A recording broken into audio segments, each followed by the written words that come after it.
If you are looking for some fast-paced action and flashy combos, look no further than Rushdown Revolt. Joining the stage to talk about the game's development are creative director Chris Kowalik, animation lead Luke Hauer, and lead gameplay designer Taz Stiglitz. Hey everyone, my name is Keiko. I am the creative director of Rushdown Revolt and the co-founder and CEO of Vortex Games, the development studio behind the game. It is an honor to be here. I haven't been at EVO since the snap, but it's electric to be here in person. It's particularly electric on stage with my colleagues Taz and Luke. And we've got a lot to share with you about the combat design process of our game. It's particularly going to be interesting to you because it involves you, the community. When we set out to make Rushdown Revolt, we were thinking about how do we make a platform fighter for the modern era. We know we need to have rollback netcode. We know we want it to be competitive and have a ton of character depth, but we weren't sure how are we going to make a game that it stands out not just from other platform fighters, but from all games in general. We wanted to have mechanics that we could own, that our game could be recognized for and branded around. And while at first we didn't have the answer, as Taz and Luke will talk about, we were able to get it from the community. But before we go into that, I'd like to pull up our first clip of the panel. Choose a combatant. A shawty!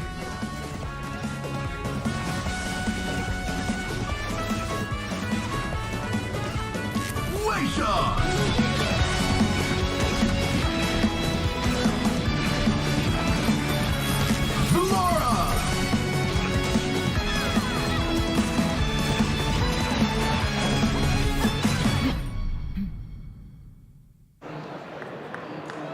All right, so as you saw, Rushdown Revolt is a free-to-play platform fighting game that's very focused on its fast-paced and combo-centric combat. And the key to that is the spark mechanic, which actually is our the main element of the game. It's the main mechanic. And while it came from the community, there was this huge question of how do we design a game around a mechanic that's so aggressive and so basically making 0 to death extremely easy to do. It had defensive implications. It had character design implications because now all the characters started to play the same way. And as Luke and Taz here will tell us, there was a lot that went into working with the community to make that all happen.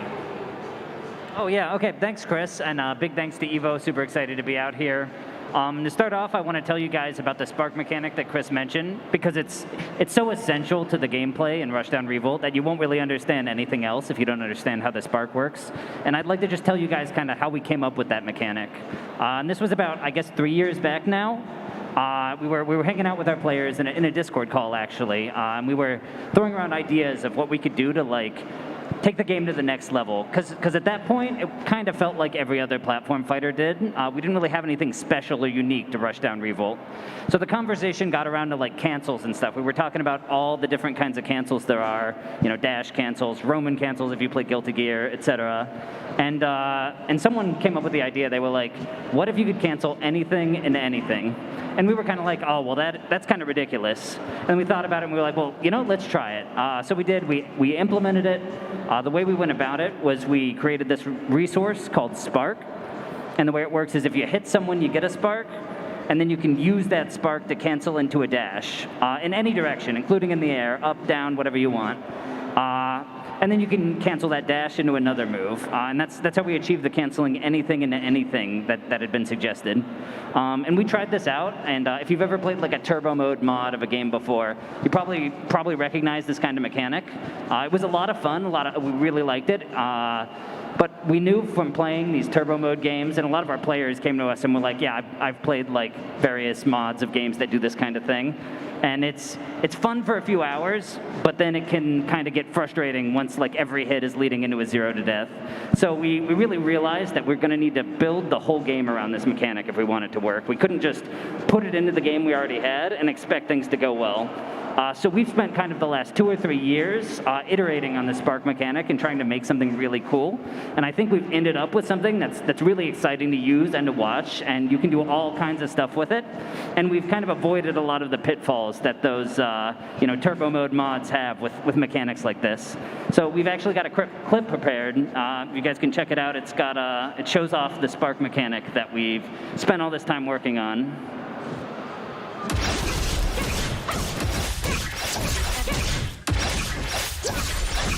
Wow.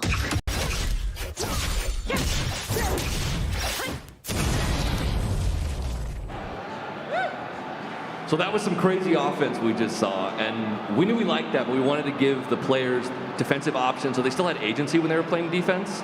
And so we went about that with a universal mechanic the first time. We called it reversal because we're really creative with our naming. So it was this 8-way dash. You were invincible. You had a hitbox. And if you hit somebody, you kind of swap places with them. It would just knock them almost like right behind you. And that seemed fine until we cut to one of our grand finals with two titans of the game, Valnashir and Cicero. It's last hit, it's last stock. They're on the edge of the screen. Valnashir is about to hit Cicero for the last time, end the tournament, knock him into the blast zone, and Cicero reversals, hits Valnashir, knocks him into the blast zone at full health, and he dies. And I think every dev watching that tournament was like, okay, let's go back to the drawing board and let's see if we can come up with something better. And so we came up with it's a circular blast, something that you guys have probably seen before. We call it burst. And it's a get off me tool. You can use it out of hit stun. It's one of those things that you only get once a stock, so once per life in our game. And that's one of those things that I forgot where I was going with that. I think with burst, you have to be thoughtful from the combo perspective, right? Where you can't now just like constantly chase somebody down. You have to be a little bit mindful that they've got that mechanic burst to get off you, right? Yeah, once it's stocked, I mean, the players really adapted in the meta. And now, there's burst baiting. Because to put 0 to death, like you just saw, back on the table, you need to take burst off the table. So our players did a really good job of coming up with different combo routes, all kinds of things, whether that's psychological or mechanical, to bait out burst. So that they could put 0 to death back on the table and just end the stock. I think we have a really cool clip that shows off burst and burst baiting. So let's take a look at that.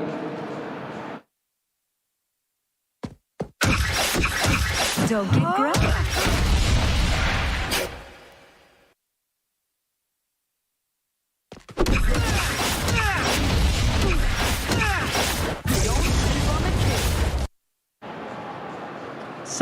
So some of this might seem familiar to you. If you've played any Guilty Gear, you're probably like, yeah, that's burst from Guilty Gear. I've seen that. I've done the burst bait. I've done it all. And if you're thinking about the spark mechanic, you've probably heard about cancels kind of like that in other games in the past. And there's a reason that this sounds familiar. We've got a lot of people who play the game with a very broad experience across fighting games. We've got people who play Street Fighter, Guilty Gear, Tekken, weird Japanese named games that I can't pronounce, and they've got thousands of hours, even in these games that I've never heard of.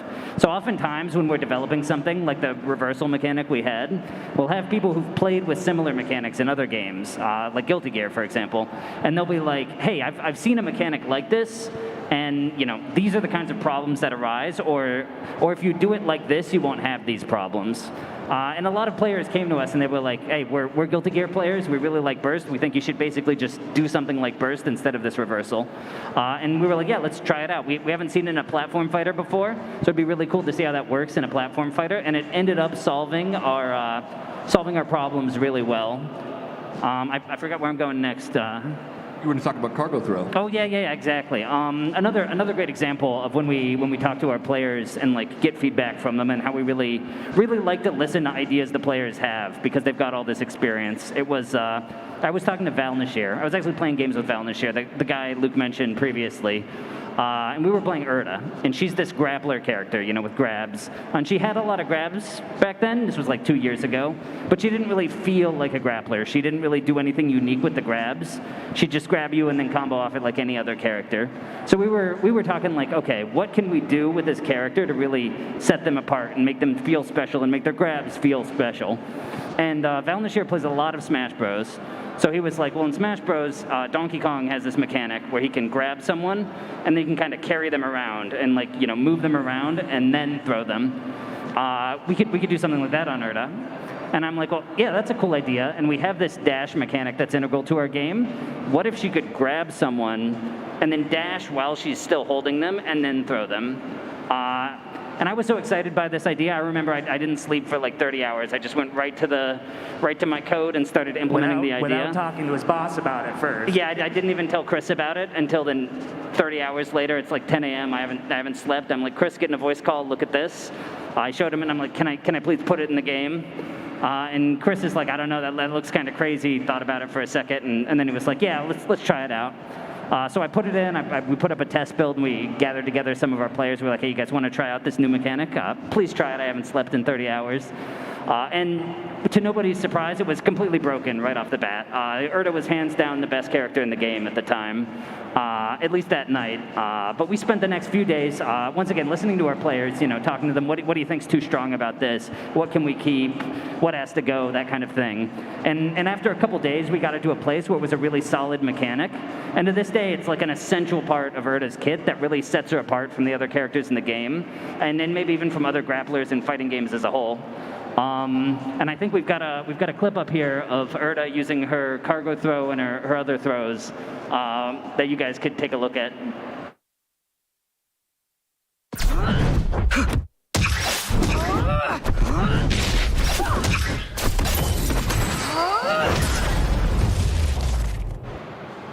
So we just saw that Cargo Throw made Urda special, and we wanted all the characters to feel that special, and some of them needed more love than others. Wei Shan was one of the ones that needed love. He was our big, angry conqueror. He's got this Guandao, this like blade on the end of a pole, so he has crazy range, but he didn't have anything that like made him feel special. We had these cool themes that we liked, like rage and anger, and we wanted him to feel like a berserker, And this was one of those things that we wanted to find a cool mechanic to like tie into those themes. And eventually we came across, EX specials, and we thought it'd be really cool if he could enhance his special moves. And well, the thing about EX specials, right, is you usually have a meter that comes with it. Oh. And I, notoriously early in development, was very religiously against meters if we could avoid it, right? Right. And we challenged ourselves to do it without meters. And it took us a little bit, and we had to watch some clips. Blaziken. Yeah, Blaziken in Pokken was definitely the one that stood out, where he's just going through his own health and enhancing his special moves, and just doing tons of damage. It was so cool. So we built Wei Shan's special moves to do very much the same thing and consume his health so he could do his Dragon Blood specials. And those look awesome in action. I think we have a couple clips of those. Let's take a look at those.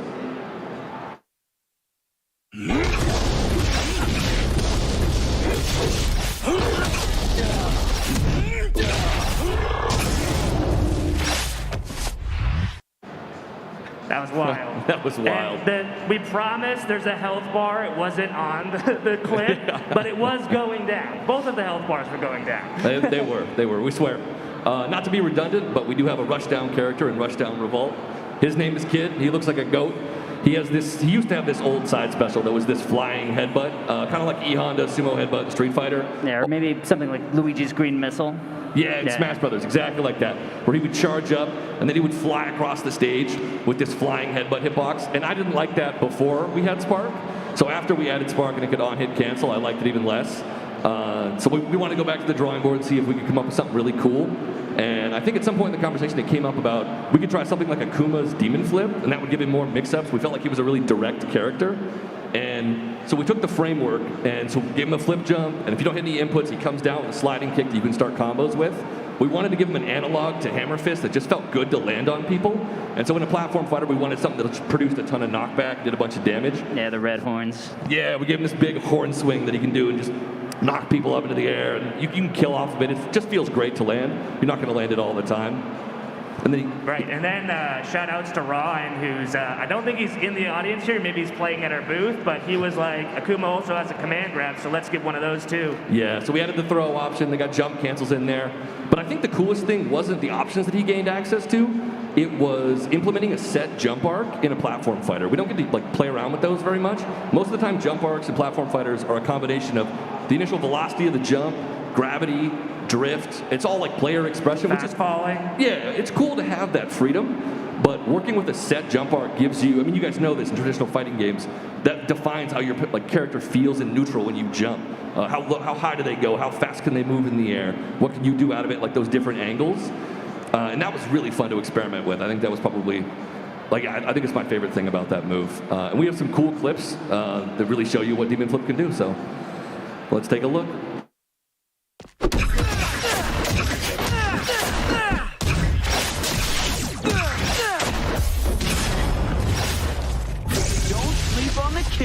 This is also the first time I'm seeing these clips. I am really happy with the media team on putting these clips together. Yeah, Awesome. I think that was Forlo. These turned out so sick. He did such a good job. No, it's the Forlo. So Demon Flip's one of those things you guys have definitely seen before. That looked familiar.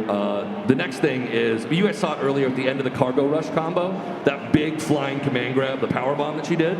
That was so much fun to build. It was cool to start in a space where, because in the early days, Erda didn't really grapple people. She was more of a bruiser. She just hit people a lot, and we wanted to give her this like big, scary, flashy command grab that was something along the lines of like Geef's SPD or something like Potemkin's Buster. But we knew there was a couple limitations with that, because taking space in a traditional fighting game is hard, especially as a grappler. In a platform fighter, it's much easier to take space.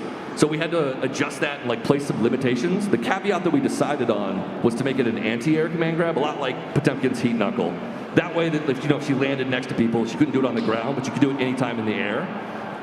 I think that the important part about all of this, right, is when we're iterating on things, we have to be prepared to see where the community takes it and where the player feedback leads us. We can't be too married to our original ideas. Yeah, absolutely. I think it's a lot of fun to throw stuff at the wall and see what sticks, but it's important to take what sticks and iterate on it and change it until it becomes like a natural, organic part of the game.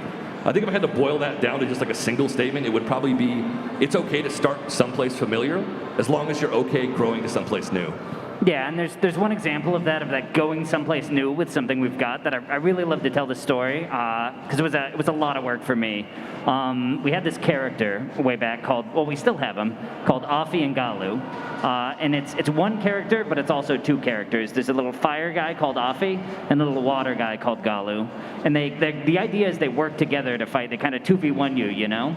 But back in the day, they didn't really do all that much of that.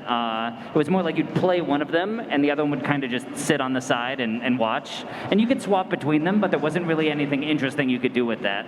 And pretty much nobody played Afi Galu back then. And we were like, all right, this is a really cool concept of this duo character who like tag teams to fight you, but nobody really likes it because it's kind of boring right now. So we're like, okay, let's go start from scratch and rework Afi Galu.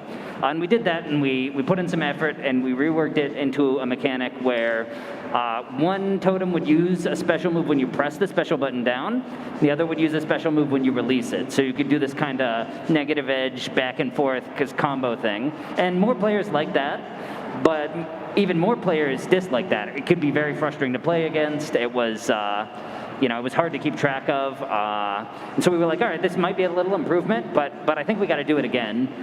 So we scrapped that, and we went with another idea where the totems could kind of throw each other around. So you could pick up your buddy, you could throw him with a hitbox at the other guy.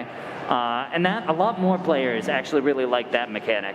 But the problem was a lot more players really hated that mechanic. This was probably the most complained about thing that I've ever experienced in my history as a developer. I feel like every day someone was like, I cannot play against this character. Please don't make me play against this character. Get rid of it.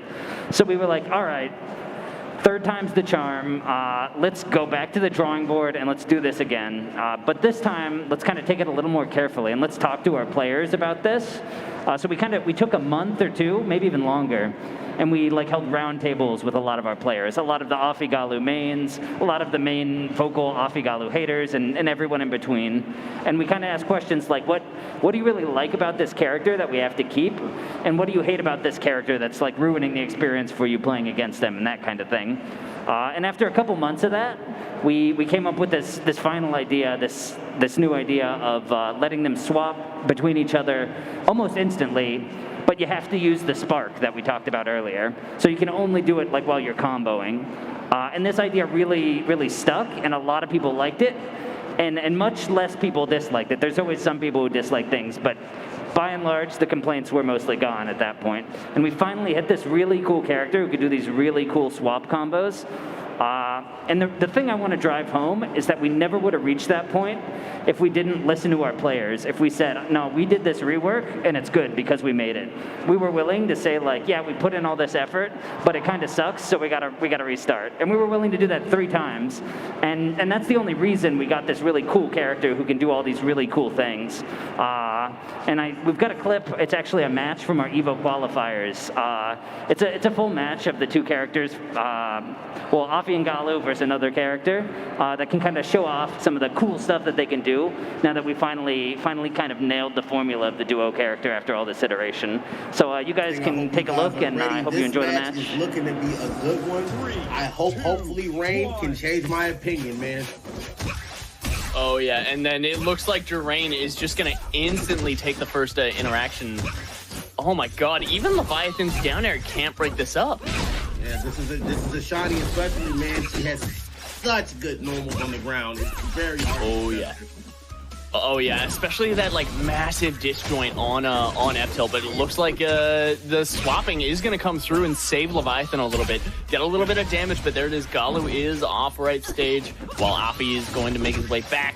Leviathan being as aggressive as he can while Galu is down here, just to try and prevent himself from taking too much unnecessary damage while his little soul buddy is gone. And there we go. Galu is going to respond. Coming back slowly. I really feel like Leviathan is already starting off bad because he's playing at Durain's pace, which Durain will easily snowball into an easy victory. He needs to not do that. Yeah, exactly that. Because Durain, if you fall into his rhythm, you get those like really powerful aerials where he's able to put just a few extra frames of charge on it, or he's able to just like extend his hitbox on the inactive totem just long enough to get you in a horrible spot.